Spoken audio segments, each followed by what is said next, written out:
이런 복은 성경 속에 매우 중요한 주제입니다.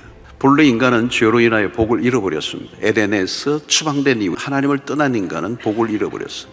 소위 말하면 복이 끊겨버렸습니다. 사람들이 불행한 삶을 사는 이유는 뭘까요? 유사한 복에 목을 메고 있기 때문입니다. 하나님 안에 엄청난 복이 농축되어 있죠. 그분으로부터 복이 흘러나온다. 자, 바울은 하늘에 속한 신령한 복이라고 말합니다. 이 말은 인간의 힘으로 얻을 수 없음을 강조하는 것입니다. 그 복은 순간적이지 않고 영원한 복이다. 자, 그러면 구체적으로 이 신령한 복이 무엇이라고 말씀하고 있습니까? 하나님이 나를 택하여 주신, 세상에 일어나는 그 어떤 일도 하나님의 주권을 방해할 수 없습니다. 모든 것은 하나님의 주권 속에 들어가고 있습니다. 근데 그 주권자이신 하나님은 어떤 경우에도 악을 행하지 아니하시고 인간의 자유를 침해하지 아니하시는 가운데 우리를 선택하신다는 겁니다. 모든 구원의 주도권은 하나님이 가지고 계신다. 내가 믿었다가 아니에요. 하나님의 선택이 먼저 있었기 때문에 지금 내가 믿고 있는 겁니다. 그래서 구원의 근거는 우리에게 있는 것이 아니라 전적으로 하나님에게 있습니다. 중요한 것은 우리가 신자가 되었다는 것을 가볍게 보지 말라는 것입니다. 구원은 하나님의 빈틈없는 아주 치밀한 계획 속에서 이루어졌습니다. 그것을 알고 나면 그동안 나의 삶 속에서 일어났던 수많은 사건들이 비로소 이해되기 시작하는 거예요. 우리 자신의 상태로는 하나님의 선택을 받을 만한 근거가 아무것도 없습니다. 왜 나를 택하셨는가 알 수가 없어요. 오직 답을 하나 있다면 그리스도 안에서라는 이 선택의 기준밖에 없어요.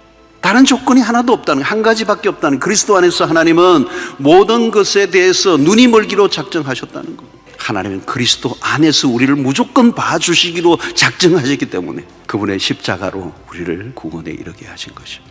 그러나 여러분, 그리스도 안에서 선택을 오해해서는 안 됩니다. 나는 이제 하나님으로부터 선택받았기 때문에 내 마음대로 살아도 된다는 의미는 아니에요. 여전히 우리는 연약하여 죄를 짓기도 하지만 이전과 달라졌습니다. 무엇이 달라졌죠? 이제는 마음 놓고 죄를 지을 수가 없어요. 죄를 짓고 나면 괴로워서 견딜 수가 없어요. 죄에 대한 후회가 커지죠. 결국 회개에 이르는 삶을 살 수밖에 없게 되는 것입니다. 아버지라고 부르는 순간 하나님은 매우 가까워졌다는 느낌이 들죠. 우리가 구하는 어떤 것보다 중요한 것은 하나님의 아버지 되심이라고 하는 거죠. 우리가 기도할 때마다 일상 속에서 하나님을 아버지로 모시고 산다는 것은 우리에게 놀라운 특권입니다. 여러분, 하나님 아버지와 함께 누리는 이 특권이 보통이 아니죠. 새로운 신분을 우리가 받았습니다. 우리의 신분은 변함이 없고 세상 끝날까지 계속되는 자격이요, 이것은 그냥 주어진 것이 아니라 그리스도 안에서 창세전에 계획하신 바대로 우리를 이 자리까지 끌어올리신 하나님의 자녀가 되게 하신, 그분을 아빠 아버지라 부르게 하신 이 복은 복 중의 복이죠. 우리의 삶의 이유와 목적을 바꿔놓으시는 하나님. 단순히 예수 믿으면 천국 간다는 개념이 아니라 낙심치 않고 믿음의 길에서 다른 박질 하실 때 하나님이 우리의 삶을 통하여 그 영광의 찬송을 부르게 하실 줄로 믿습니다.